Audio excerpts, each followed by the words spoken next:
Welcome back to Inside Criminal Minds, the series dedicated to analyzing the actions of an elite FBI team. If you are new to the series, there is a link in the description down below to catch you up.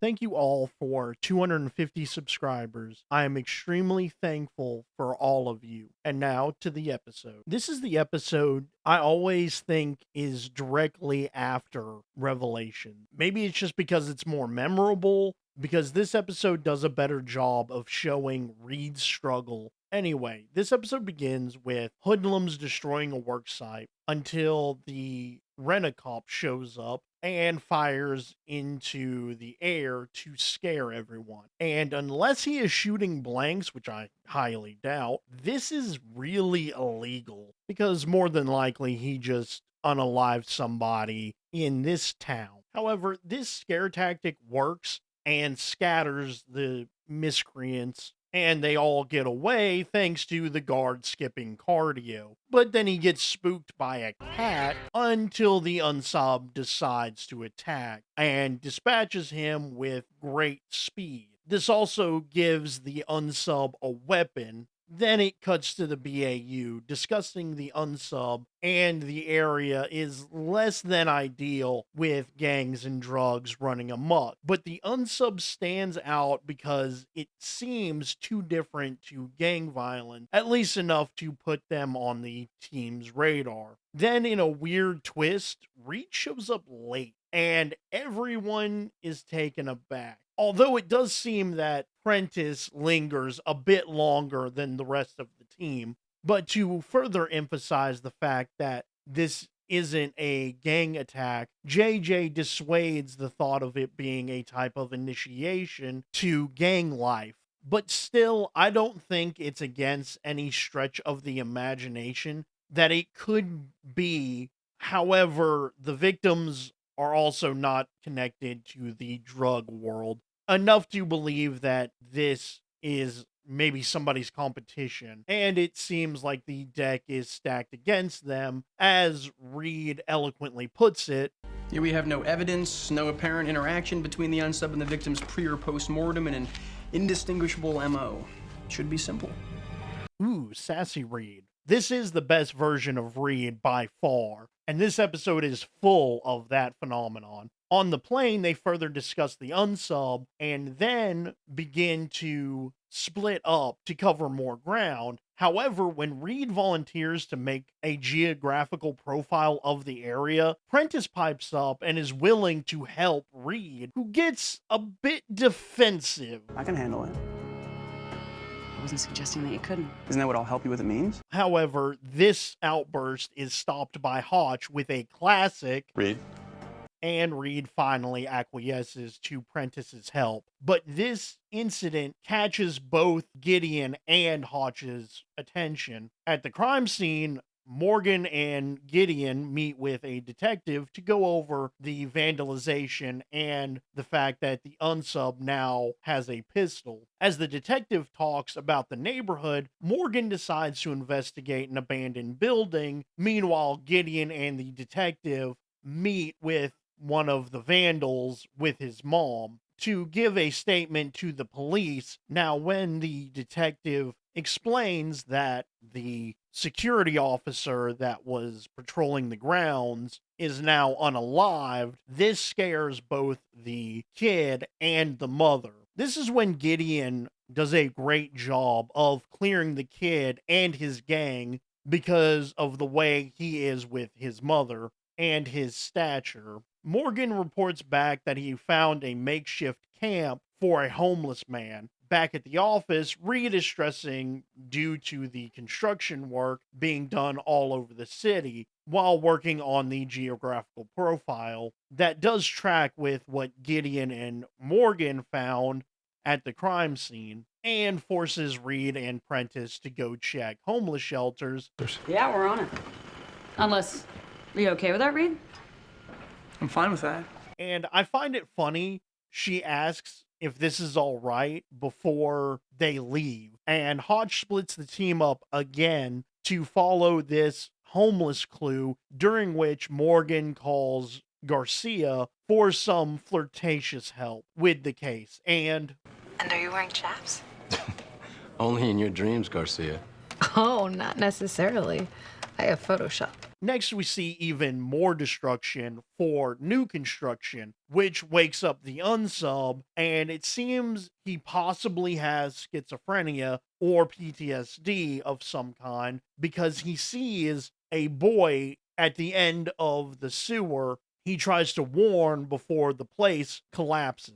Then a worker goes to investigate the sewer, and it ends up being the last decision he ever makes because the unsub makes short work of him and leaves him in the sewer, showing this unsub is reactive instead of proactive to the world around him. Morgan, Gideon, and the detective arrive, and of course, Morgan draws the short straw where he finds a similar nest like the one before in the sewer. And it turns out the unsub got scared by the ceiling falling down around him. Meanwhile, Reid and Prentice interview someone working at the homeless shelter, and Reid begins to strong arm the interview and Series of murders in the area. The perpetrator may be a homeless man, maybe someone who stays here, may even be in this room as we speak.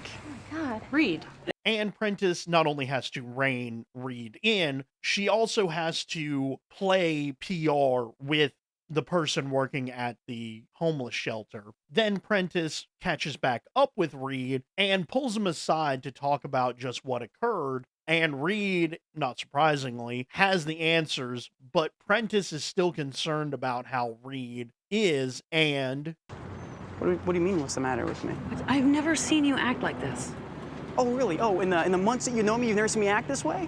Hey, no offense, Emily, but you don't really know what you're talking about, do you?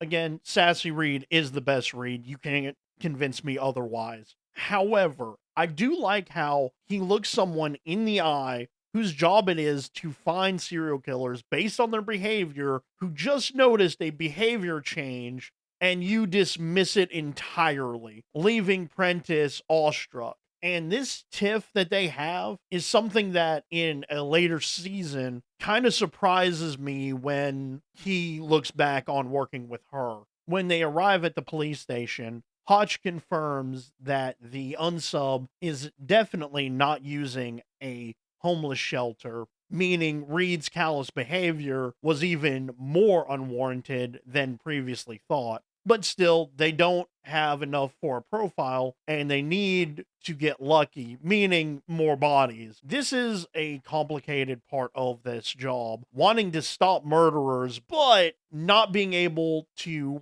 find out more unless there are more victims. It's kind of a catch-22 specifically for this job. And what luck, someone's tossing trash and sees someone near the garbage. And when he confronts him, it turns out to be the unsub, who stops because of the victim's daughter. And miraculously enough, the next scene shows the daughter and the victim surviving, despite having minimal injuries. Of course, compared to the other victims who weren't so lucky and could not walk away from this unsub. While they fix up the father, Hotch and Prentice interview the child, which makes sense. Hotch has kind of been lacking in the screen time this episode, and Prentice speaks foreign language to help her feel at ease. Kind of reminds me of something that I've heard before. People love the sound of their native tongue. Even the most security-conscious person often lets his guard down when he hears somebody who speaks his language. And she explains what happened, and they learn that he has a soft spot for children. Before her and her dad ran to the police station. Are you okay? Why are you crying? Why they didn't go to a hospital instead, I honestly don't know. But this turns out to be a good thing because they learn that the unsub is married due to him wearing a wedding band. So now they can narrow the search even more. But then the interview ends when her grandma shows up. Then Garcia finds an SOS on a building near the security guard. And this prompts Reid to infer the unsub could be a vet suffering from PTSD, and the construction is triggering a fight or flight that can be pretty useful in combat, just not in a city trying to rebuild.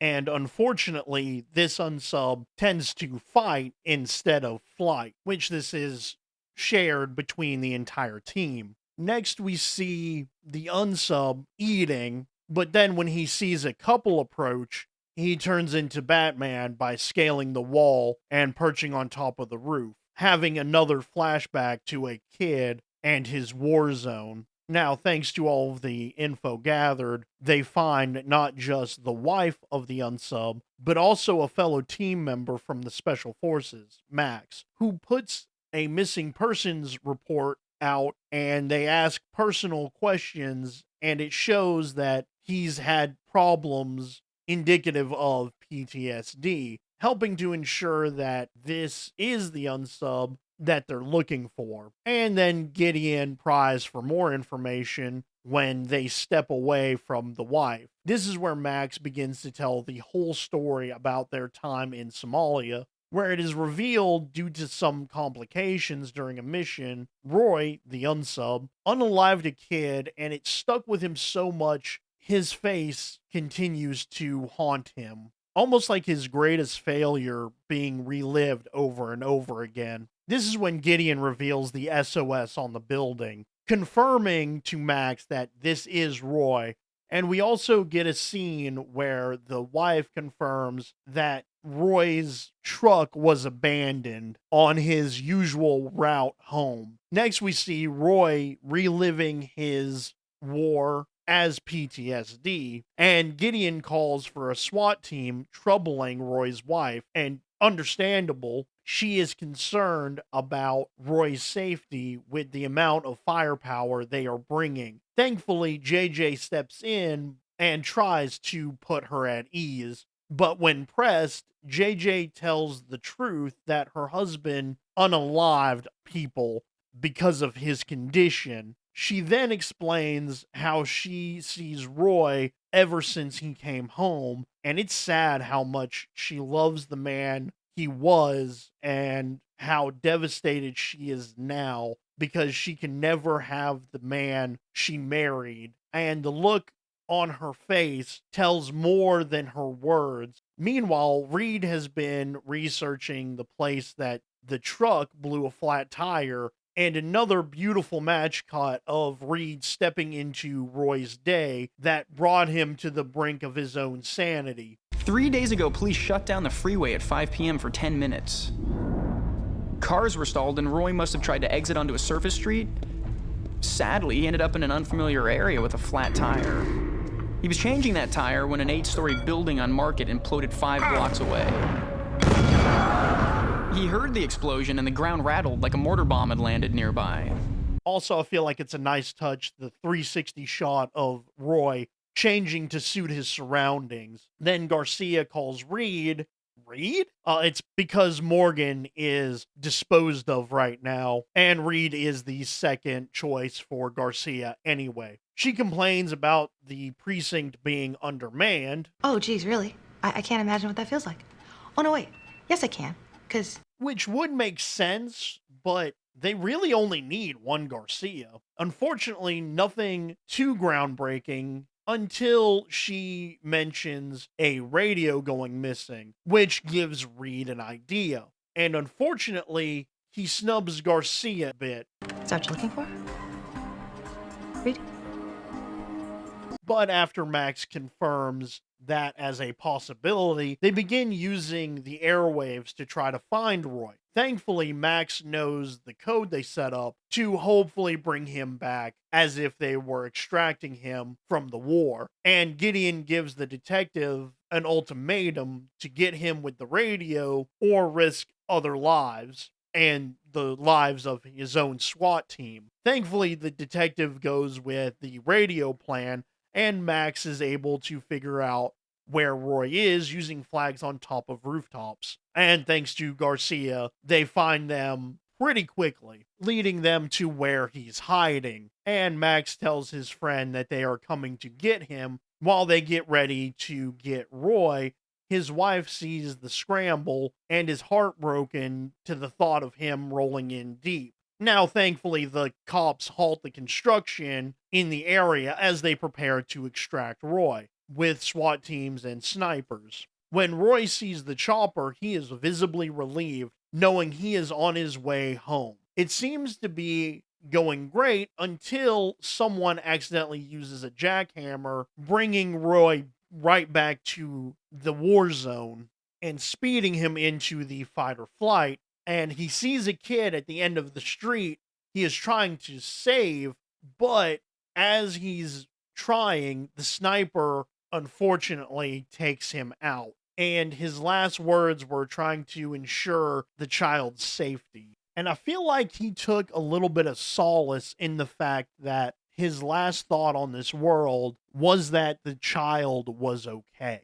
Not only is this scene visibly sad, but so is the music, all culminating in his wife knowing what happened. And the case ends with the detective showing thanks to the team, but also condolences for Roy's family. But as they leave, Gideon goes missing. And I love the fact Hotch knows exactly where he is. At the beginning of this case, they've flashed a half-finished mural during a transition, and it was completed, and that is where Gideon is paying his respects. To end this episode, well, the first recorded war was 2700 BC. Probably earlier wars, but writing hadn't been invented yet. Almost 5,000 years of killing each other. One thing human beings have been consistently good at. the finished mural completely encapsulates this episode in a very somber way. This episode reveals Reid's stress in such a creative way, almost sneakily showing the others' reactions to it more than his actual actions. The actors did an amazing job of showing by their body language and sometimes just plainly asking about it. This begins Reid's round to redemption that is extremely rough after everything Tobias made him experience. Also, this one of the few unsubs I'm upset lost their life. A decorated war veteran loses his life unceremoniously by a trigger-happy cop, who in his defense believed he was doing the right thing. But still devastating not only to the team, but also to the wife, that really shows her struggle with the news when they pan over to her, speaks volumes without even uttering any words. Other than Reid, this episode doesn't really delve into anyone else's story. I mean, maybe the whole Prentice and Reid dynamic, but other than that, it's been a cut and dry episode, which is to be expected. Thank you for watching. If you're curious on how a spy works after being fired, watch my other series, Burned Notice. Link in the description. And as always, don't forget to like, share, and subscribe.